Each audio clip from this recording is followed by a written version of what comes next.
Well, hey everybody, my name is Jared Malott, and if you like the kind of content that I produce, I would ask that you subscribe to my channel, and then if you really like it, hit the little notification bell, and you'll get a notification when I post new content. Uh, I kind of have a story to tell, and I am also in a situation where there's a lot of details that I can't actually tell you. But I wanted to make sure that we got out the Johnny Unitas episode 19 of the Coltist out. And that I also think that that's the correct episode to sort of update everyone, given that Mateo isn't here this week for me to talk over. Har har. I figure anytime I feel like I should sit down and record something, I think that's probably the best time to do that. So I look like a bum today, and that's sort of by design. So lots of details I cannot spare, but I want to make sure that before anything happens, like before, who knows what's going to happen. I'm going to document the hell out of it though. But I actually feel like this is something worth following along with. So check this out. So this is to my I don't know who even watches this. If you watch this and you know who I am, like post a comment so like I get some kind of picture who my audience is. I have no idea who you are. Post a picture of yourself, of the stuff you're into. Tell me to fuck off. You don't need to know who I am. Your audience can be invisible to you. That's great. That's a comforting feeling that the people slinging insults to me are also faceless and nameless. That's awesome. That's awesome. But if we know each other, I would like to kind of know who's in the bleachers, right? Because often the people that are in the comment sections are also the same kinds of people that actually might show up somewhere to support you. And so I have to tell you this wild, wild story. Okay. So, in case you don't know, um, the way this refers to Stampede Blue directly is I have been a part of the Stampede Blue sort of family now for about 5 years. One of my best friends in the world is Brett Mock, our managing editor, and one of our chief contributors. And like I said, he's one of my best friends. As are many of the current and former writers and other contributors at the site. People that you and I both know and love, and there's way too many to name. But like guys like Chris Blystone, Stephen Reed, um, Chris Shepard, come up. Um, so I've been a part of that group now for about 5 years, and how our relationship has matured is discussing quarterbacks. And for those of you that don't know, to fill you in a lot of details, and again, a lot of things I can't even talk about yet, which is a crazy spot to be in. So keep that in mind. Like that's what's super crazy is there's so much I can't tell you, but I have to get this out before anything happens because it could go fucking horrifically, right? And then you want to look back and say like this was attitude going into it, right? So so so keep in mind, I mean no disrespect to anyone. This is all fucking love, son. Keep this in mind. This is all for love of the game. There's no want for fame and fortune. That is, I mean, who shit? I'd be fucking lying if I said it'd be killer if there wasn't some money involved, right? So if there's any businesses out there that like, my kind of hope and dream was be something like the Marine Corps would sponsor our team, and I'd have a Marine Corps EGA on my uniform because would that be a fucking honor as a Marine Corps veteran and potentially being in the spot I'd be in to have that on my uniform. Anyway, maybe I'm dreaming, but I got to tell you the story. So, while I look like a bum talking about being a Marine, right? So, what has happened if you've been paying attention is that the ecosystem in Indianapolis, in within the like sort of quarterback equilibrium has been disrupted, for a lack of a better term. Andrew Luck suddenly fucking retired, and it kind of sent a shockwave that absolutely has been centered on laser-like focus on the Indianapolis Colts. If you've been really paying attention at what's been going on in football, which is and the NFL is largely the most popular acronym on the earth, right? Um, in the Colts franchise has struggled in the wake of Andrew Luck's sudden retirement to replace that level of play at that position. And I also want to say that level of play declined this past year because Philip Rivers actually was pretty good. Like he was like top top third in the league, easy. Um, so the problem in my best estimation, because I know that's also going to be a chief question people have to ask about, a few weeks removed, how we feeling about Carson Wentz. I still, until here's my thing. Here's my thing. Here, and let me say it this way, and then uh, I guess I'm just gonna have to be him. I guess I'm gonna have to be the guy. I guess because I don't know if that person exists. Um, But if you're the starting quarterback for the Indianapolis Colts and you think that you're the long-term solution at the position, why wouldn't you, for example, be a regular on Pat McAfee's podcast? Pat McAfee is the awesome. He would be awesome he's an awesome way for like the Colts starting quarterback to be able to relax and get some pub, right? That's certainly what it's good for. It's certainly shining a light on what other talents you might have. Um, and I think we got one interview with Carson Wentz, and I think that should tell you everything you need to know. And then also I'd add, look at all the non-commercials that Carson Wentz is in as sort of a barometer at how advertisers looked at him in a Colts uniform. And I think it stems largely from when Jim Irsay said it's hard to trust your quarterback when they're not vaccinated during a pandemic, and that if they were to get COVID, it would disrupt the practice cycle, which could disrupt their timing, which could make them like worse at their job and shit or something, right? So, as we've examined the decline in quarterback play over the years since Andrew Luck's departure, it was, of course, a breath of fresh air to then see Andrew Luck at the national championship here in Indianapolis. I was even downtown for a couple days around the time of the national championship. I kind of snuck. I was off of work, and I made sure to kind of sneak around. That's about all I'll say about that. So when we observe at a microscopic level, the nuance it takes, the sort of understanding it takes to play quarterback at a very high level, especially as a Colts fan, as part of the Stampede Blue community. You got to take your craft really seriously, right? I think we can all agree that there are people out there that are of the frame of mind that you can't get to the next level without experience, right? And I have long since realized in order for me to get what I want, I'm going to have to go back to school. And that costs money.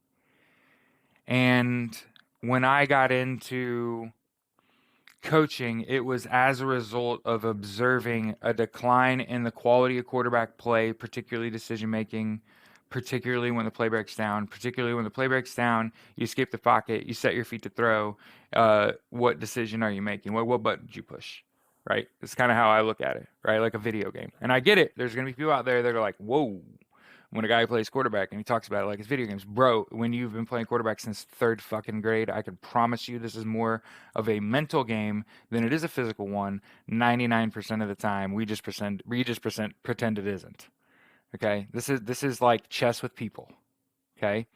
So, um what I realized about a year ago is that I felt like outside of just being a no-name journalist uh, on contract with Vox Media, writing and creating content for Stampede Blue, now going on 5 years.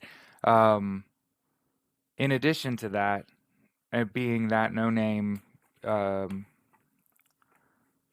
it's kind of funny. Like one of the very rare people that actually gets a little bit of coin in exchange for this garbage podcast you listen to. I actually get paid to do that, like a couple $100 a month. You know what I mean? Like that's wild, right? Think about that. What you're listening to is actually worth money to me.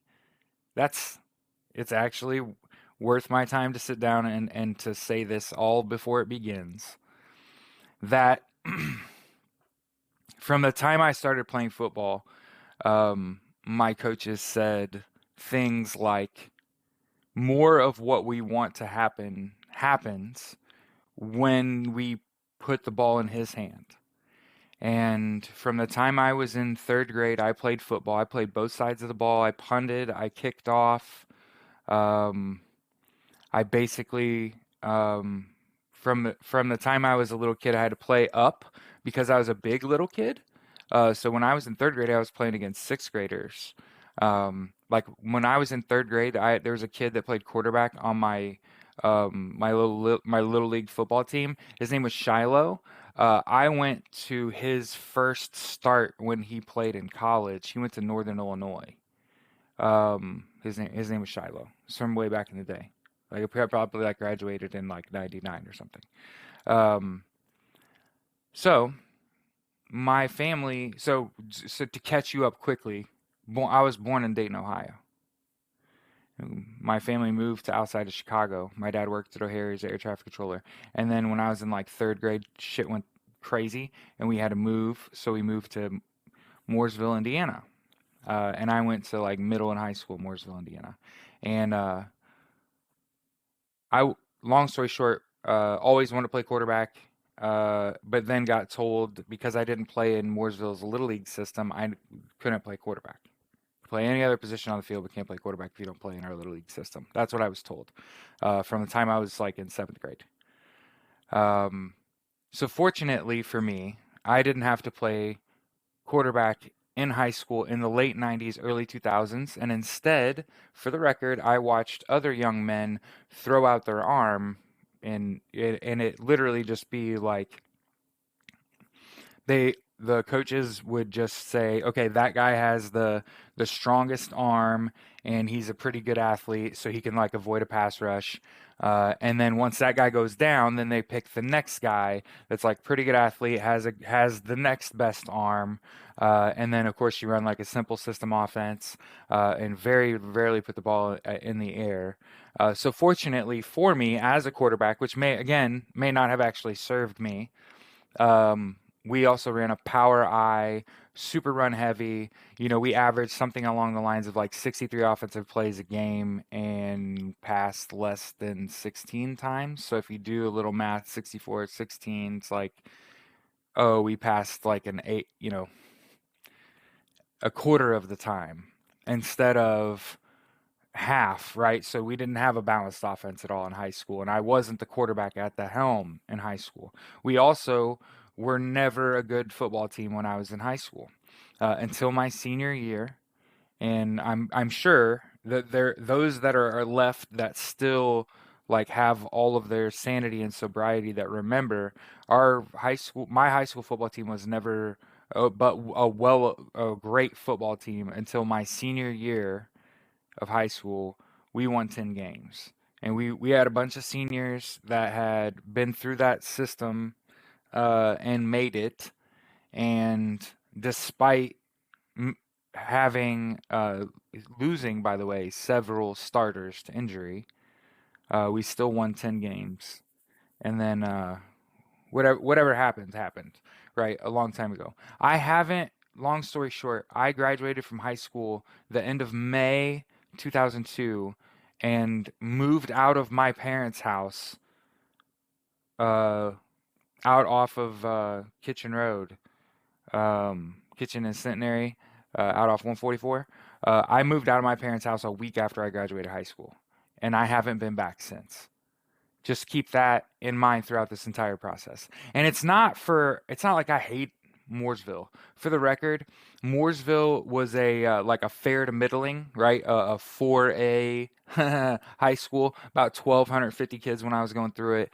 And they had just built this massive subdivision that it was supposed to be 250,000 homes on 67 going, which is the highway that connects Indianapolis to Mooresville is 67 south, right? So I grew up in Mooresville. You know, I did my Eagle Scout project dead downtown Mooresville. My Eagle Scout project was to recondition sidewalks. My brother's Eagle Scout project was to build the Welcome to Mooresville signs coming in and out of Mooresville. Um, what it was like the thanks for coming or whatever signs, and he built those. That's my kind of my family's contribution to Mooresville, in addition to being like graduates, right? We also contributed. I played four sports: basketball, baseball, football, and I wrestled at Mooresville High School. Okay, and I went to Purdue out of high school, and when I got to Purdue and I started going to classes. And once you get out of high school and there's less structure around the time outside of the classroom, you realize really quick. I don't know about anybody else, but I'm one of those people like idle hands will destroy you. So I had to find something to do. And what I habitually found myself doing was like going to the co-rec, shooting some hoops. Love to play basketball. I'm obsessive compulsive. I'm positive. And I did that hoop dream thing where you just spend all of your spare time playing basketball and lifting weights and running and got really good at basketball. Almost could dunk again type in shape. And I'm talking about almost 20 years ago. So like keep this in mind. This is 20 years ago that I'm reminiscing. Keep that in mind. Okay. Um, and eventually, what will happen is they'll put a sign on the door or something that says, go work out in this gym. And if you go to 80% of the workouts, we'll ask you to walk on to the Purdue football team. So, your boy who played out of position in high school, I played like tight end, defensive end, and punted and kicked off, and got, in my eyes, overlooked until I was a senior. And then I never left the field when I was a senior, and we won 10 games. And yes, I am connecting those two things together. That's called delusions of grandeur. And I'm also acknowledging that. So that makes me a psycho. Okay. So what happened was I got to college. I started going to the gym regularly. I started working out at the I believe, and I'm always willing to be checked when I'm wrong. So if there are people out there that doubt me, I doubt me too. And there are people that know me. There's, for example, like Chris Lacey, who's one of my best friends in college, who's one of my friends on Facebook. He'll check my shit. Tell them I'm right. Basically what they said was like, you go work out at this gym, and if you check in here, you have to swipe in here. They collect the data, and if you meet a certain threshold, then they'll say, hey, why don't you come be a part of our football program? And so I went to like some meetings, and I got to go some practices. And long story short, I wasn't quite. I figured my shit out, for the record, because there's people that are like, hey, you told me you were a walk-on. I'm like, yeah, it's a technicality. Check me out. So what happened was I went to the requisite number of workouts. I got asked to be a part of the program. I have had several sit-down meetings with, rest in peace, former Purdue head coach Joe Tiller. And I say that looking you dead in the eye. I have no reason to fucking lie about that. That's such a lame shit-ass thing to lie about. Like, why the fuck would I lie about that? And in fact, I'd argue that I'm a strong enough personality, and I went by Seth when I was in college, that there were also like, how do I call it, like graduate assistants that were around when I was there 20 years ago, and I kind of looked like this about 20 years ago. Um, so they can vouch that, like, I'm not saying that I was on the football team, that I was like an all-star, they cared for me or anything. I'm saying like, no, we would sit down, we would watch film, we'd talk about, because I wanted to be a walk-on quarterback at a Division I level. That was my goal when I, of course, didn't get any D1 offers when I got out of high school. I was not discouraged. I am the ultimate privileged white boy. I literally was like, fuck it, I'm going to go up there and I'm going to make the changes to my lifestyle that I need to make, right? Which never fucking happened. So just remember that. I never did figure that shit out. Necessary for me to be a good enough athlete on my own to walk on at a D1 level. And all it takes is money, is what I thought. you also have to know what the fuck you are doing, and you have to surround yourself with the people that can elevate you instead of just maintaining. That's a whole like different conversation, right? So what ends up happening is that after that sort of like my first year with the Purdue football program, they asked me to reconsider quarterback. Not that I wasn't good enough, but that like you didn't play enough. And how fuck are you gonna sell tickets when we're gonna play this dude that like has no fucking prior experience at quarterback, right? You're not a quarterback. You wanted to play quarterback. And Joe Tiller said, I actually think I could use you if you gain some weight, and obviously some strength, and obviously get faster and all kind of shit, uh, and come back next year and play. And so for the record, they did invite me back. So it's not like I like said fuck you guys, I hate you. And long story short, I was an emotional young man, and I think I was 19 years old, and I like women. You know what I mean? I'm married. You know what I mean? Um, Ladies, I'm married. Just saying. Um, I liked dating. And when you get told by someone like Joe Tiller that I think our football program could actually use you. I just think you need to gain a little weight and become a little better athlete. Now I could use you at like fullback or tight end or something. I kind of felt dismissed. Same way felt that same way in high school. For the record, kind of dismissed. Kind of not not underestimated at all. When you think about it in the grand scheme of things, he wasn't underestimating me. He was still making me a part of what they were trying to do. He was just trying to redirect, put me in a different spot.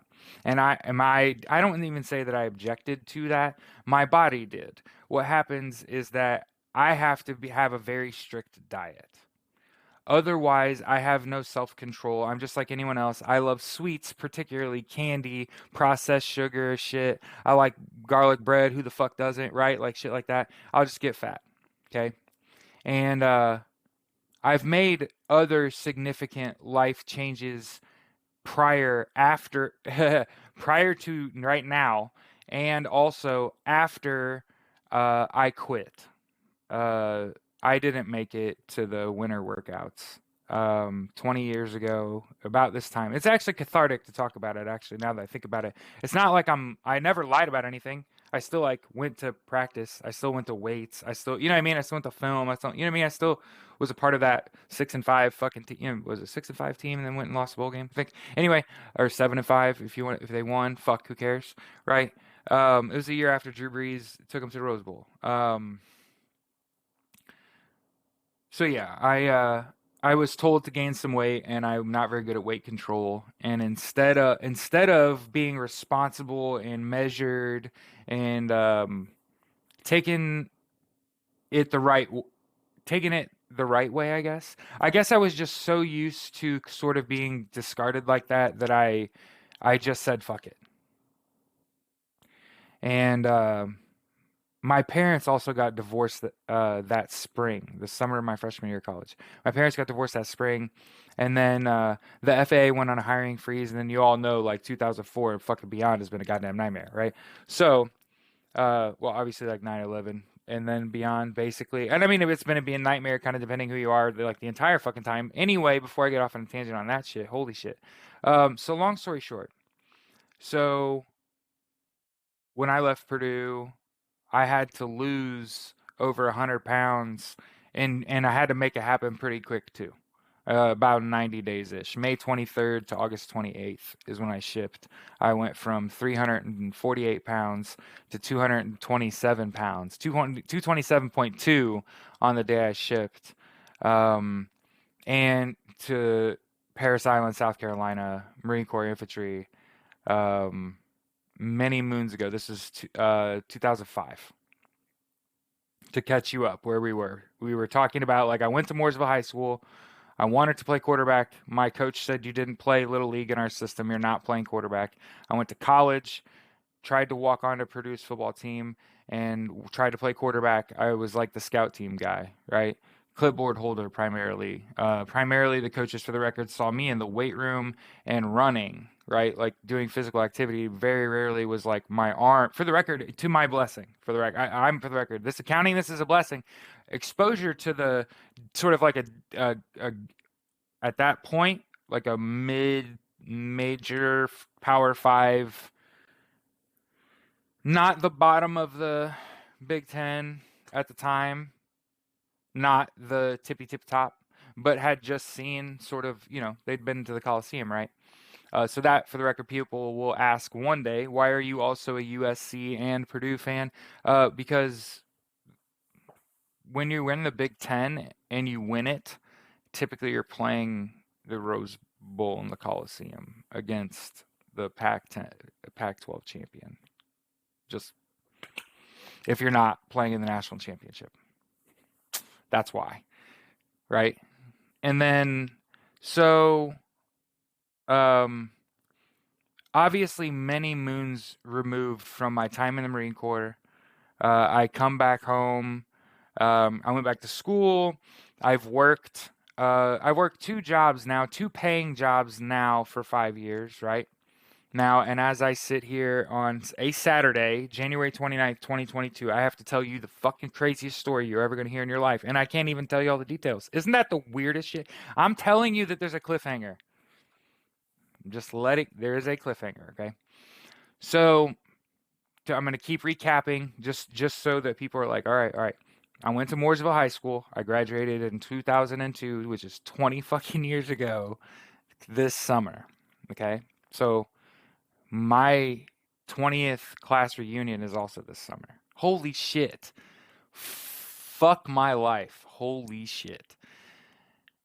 Wow. I have no connection to Mooresville at all. I live on the opposite side of town. For those of you that wonder, I did not, I'm not from Mooresville, right, originally. So you wouldn't aspire to stay there, for example. You would aspire to get out of a town like Mooresville. I live on the opposite side of town. And where I live where Live PD is filmed in Lawrence, Indiana, and I live on the east side of Lawrence. So I almost live on the polar opposite side of Marion County. Basically, I went to Morgan County, Mooresville, and then, probably 45 minutes east of that is where I live now.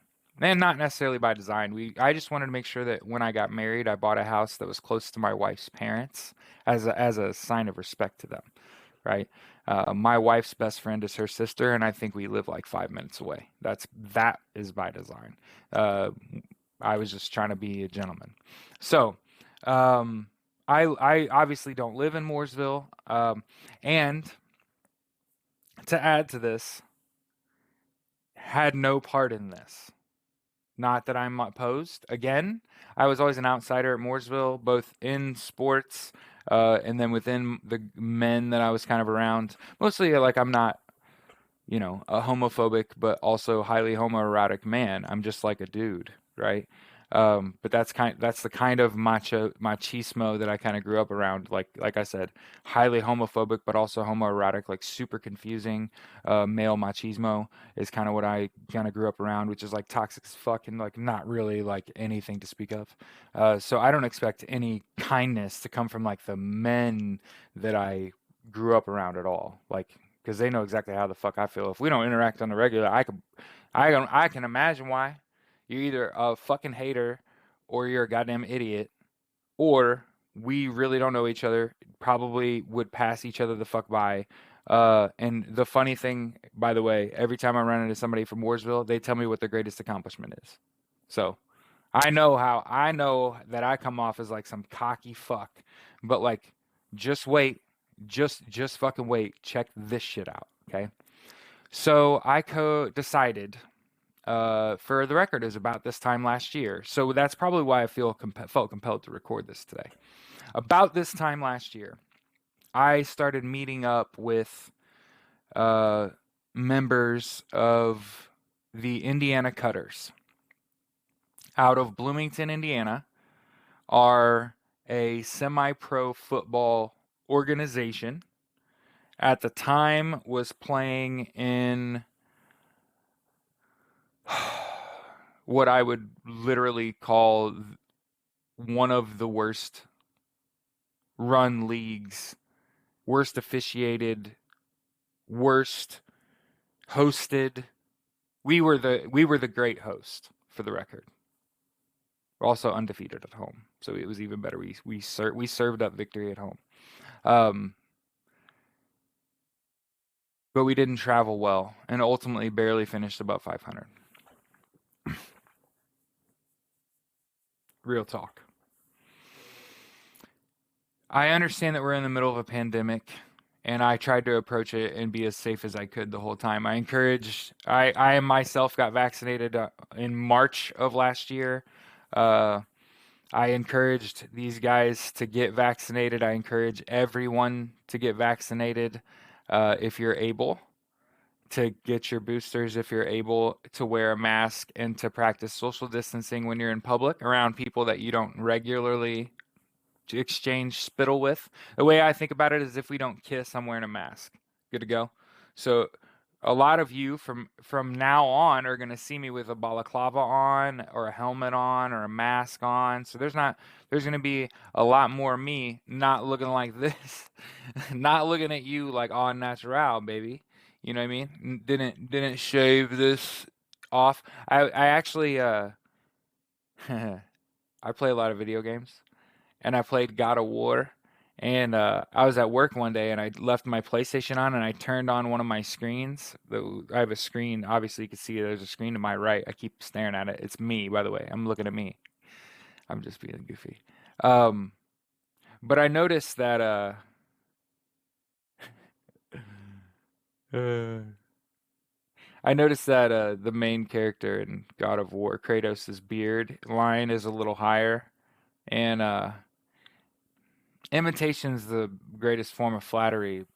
But I'm gonna do my best to raise this little line here up more in line with the arc of my jaw, to create the illusion, of course, that I have a big, a big ass jaw, whatever. I'm just being goofy. And then, like I said, you probably won't see me like this much. I imagine this is gonna have to change. I imagine this is gonna have to change. Um, and then so I coached this semi-pro football team last year, the Indiana Cutters, and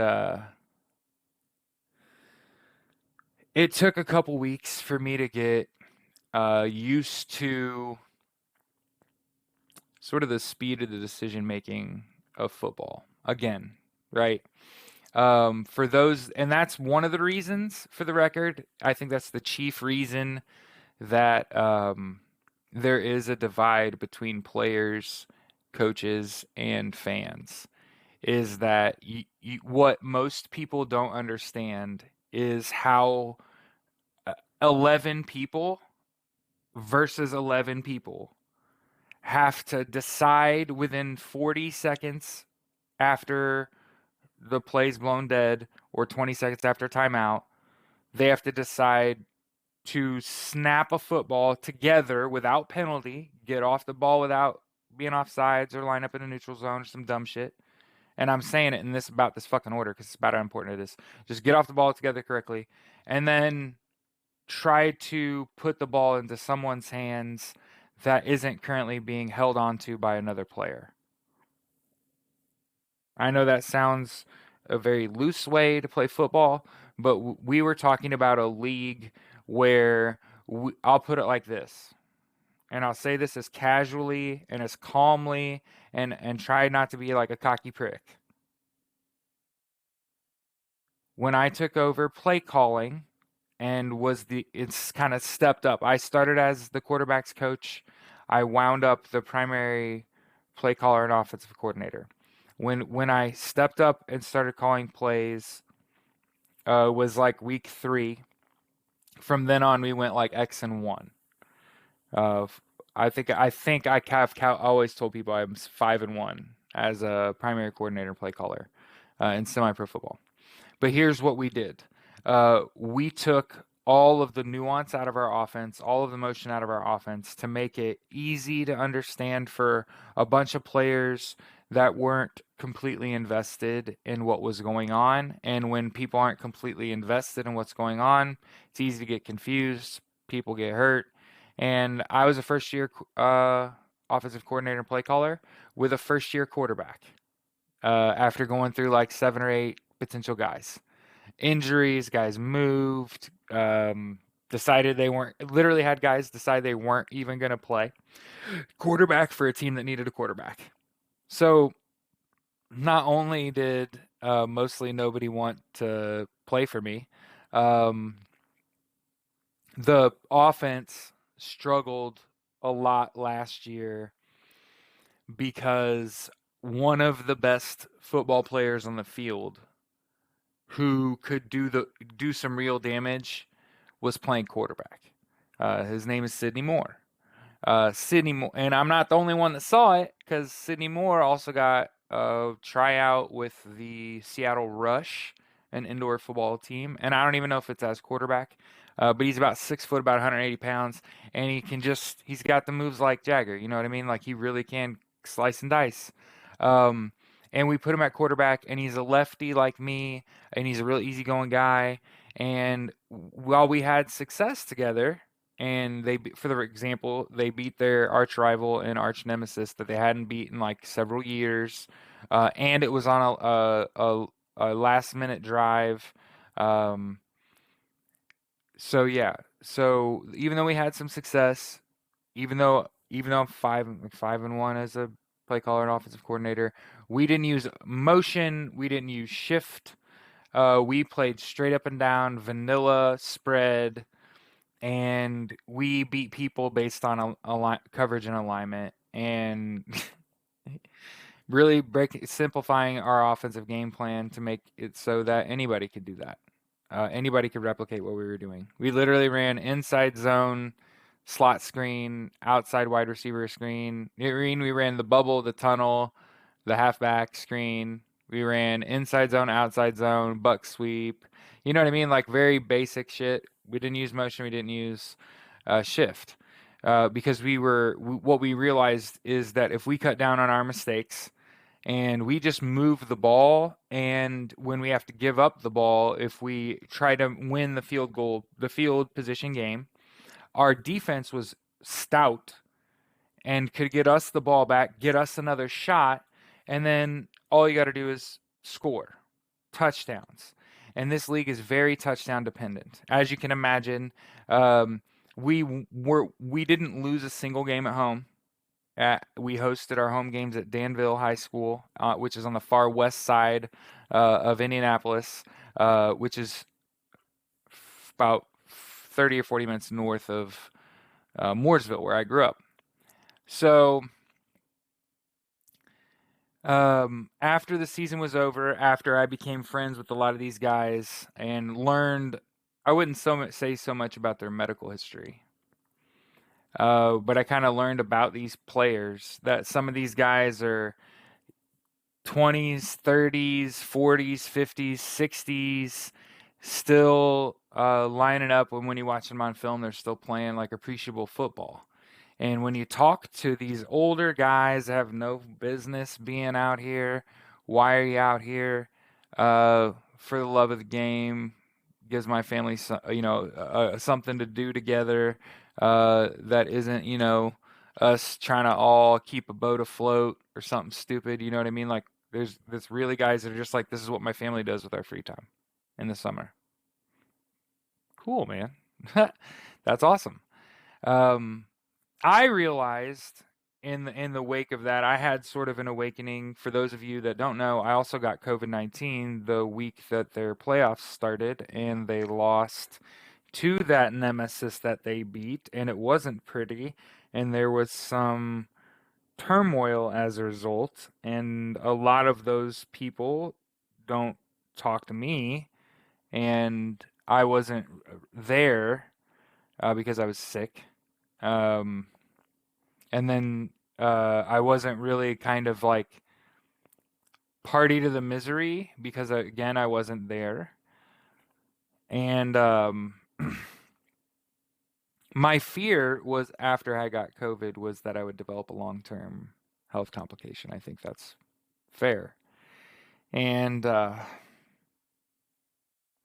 figured I'd give myself about 6 months and then I'd go to the hospital. I'd go to the VA. I'd get like a regular checkup. So I waited 6 months, and late December, I went to the hospital, and I went to the VA hospital and got a physical done, got my blood drawn, got my vitals taken, and I got a clean bill of health from the VA. Still waiting on like a follow-up letter. Um, and I think that in life you get to make some decisions, and you know you can never regret them because then you'll just dwell on them, and then you aren't actively moving your life forward. You're stuck dwelling on the past, right? So you have to kind of make decisions and live with them. And in addition to getting COVID and then getting a clean bill of health towards the late end of last year, I had to sort of step in at quarterback at over 300 pounds, um, and throw some ball and hand some ball off and run the offense. And if you know what huddle is and you pull up the Indiana Cutters and you look at late last year some practice film, you could see me, my tubby ass, playing a little quarterback. And I've shown a little bit of that video to like my boss at work. He was a big like Tom Brady fan, and he said, "You don't have to worry about you getting hit because the ball comes out fast, and like you're decisive. That's good, and you have good footwork." And I said, "Yeah, not bad for pushing 40." And he said something to me, "You're only as old as you feel." And I kind of, like anybody else, kind of blow that off, whatever. But I got that clean bill of health. I realized after watching their film that the quarterback doesn't need to be, he's just a run game coordinator and a ball delivery specialist. And you have to kind of decide as an offense or as an organization how you're gonna attack. And what I kind of surmised, for the record, because the people are gonna want to know, fuck, why not just tell them, right? Um, if you're kind of getting what I'm dropping, I came up in the Power I. I went to Purdue, which ran the spread and was involved with that organization. Uh, and then I started coaching last year and built an offense around kind of what I knew. And so, for the record, we did run the Power I and spread. And like I said, we went undefeated at home on turf. And then our problem was on the road. Obviously, getting the same sorts of guys that show up for home games to travel is difficult. Guys have jobs, families, lives that they're living, right? So there's a million reasons why we didn't play very well, or our record didn't dictate that on the road. And I also think that there were a million controllable factors that little tweaks to this sort of system could turn a what I would call a middling organization in a bad football league to a well-run organization, ISO a league, right? In search of a league. So at the end of the year, and again, I'm just a full disclosure person. I have no reason to hide anything. There's nothing wrong with what I did. So why not just fucking tell it to the people the 8 people that listen to the shit that I put out, right? So what happened was at the end of the season last year, I messaged Nick Land, who's, I believe, either the owner or one of the owners of the Indiana Cutters, who also plays safety for them and is my age, well into his 30s, I'm guessing, or 40s or 50s. Fuck, who knows? He's a demon. He's Doom. You know what I mean? He really is. He's Doom Slayer. He is. He's one of them. He uh he and I had a conversation, and I told him, he asked me what my thoughts were. I wanted to get your thoughts after year with the club. And I told him that I feel like we had the foundation of greatness because we have a lot of really big players. We have a lot of really big boys, a lot of offensive and defensive lineman potential.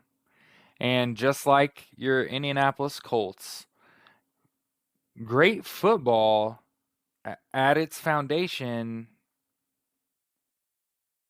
is played in the trenches.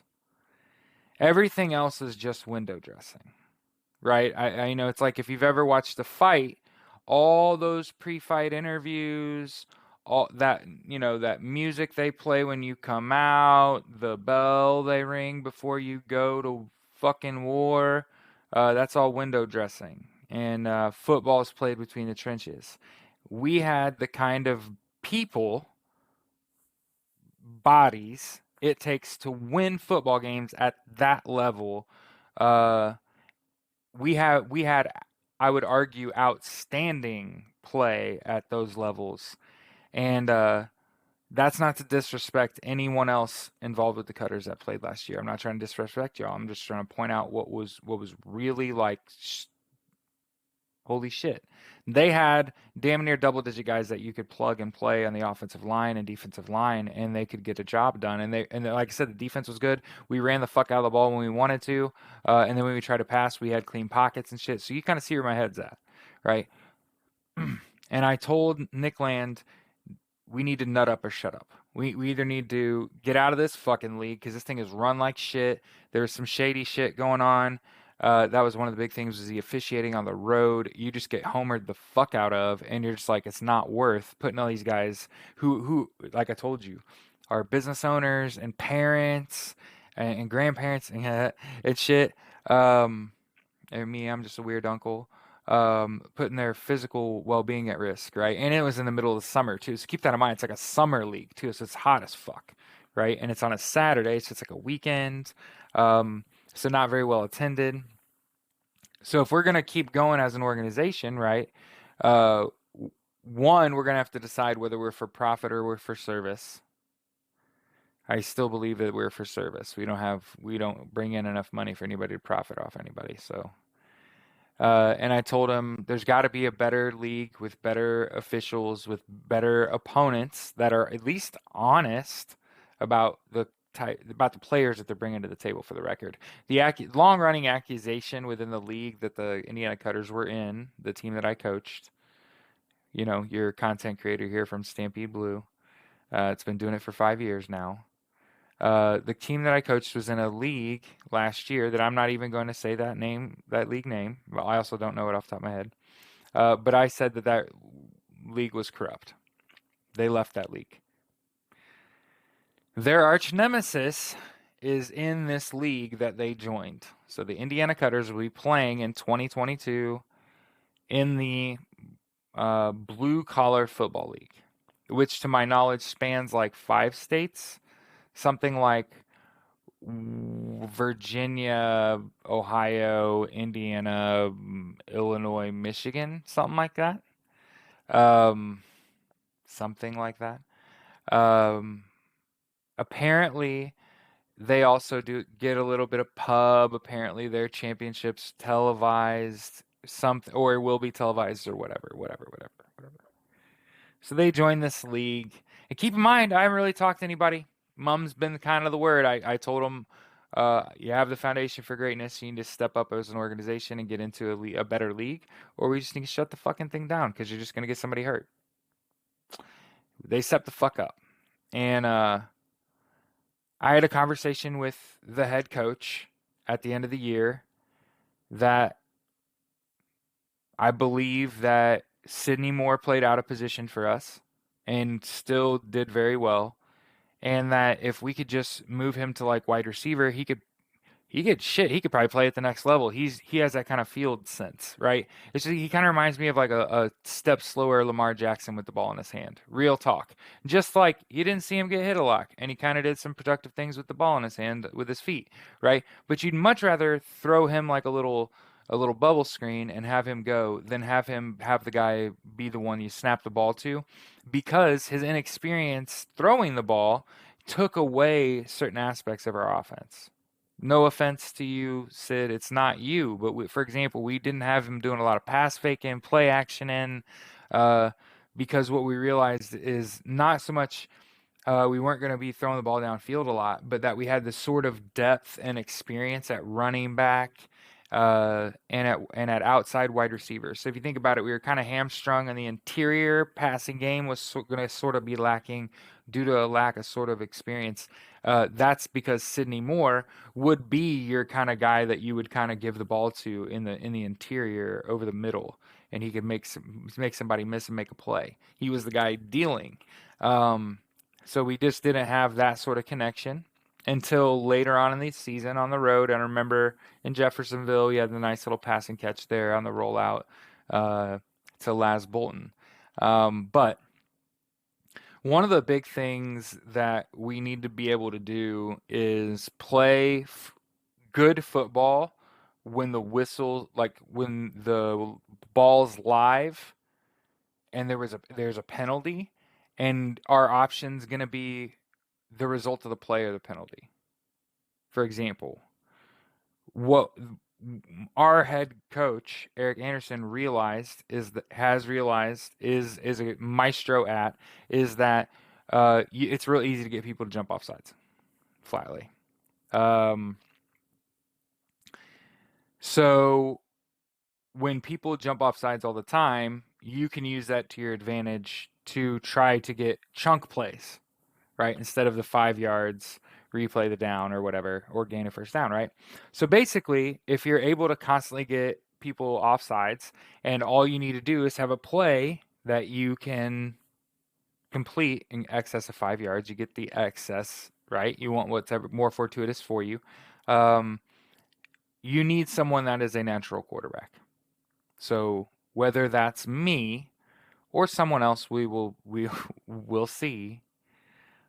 And here's where I'll kind of leave you with a cliffhanger. So I started at a little over 310 pounds, and I stopped eating simple sugar and bread. I cracked 280 pounds today. I work a lot on ladder mobility and straight line, running as fast as I can for my life.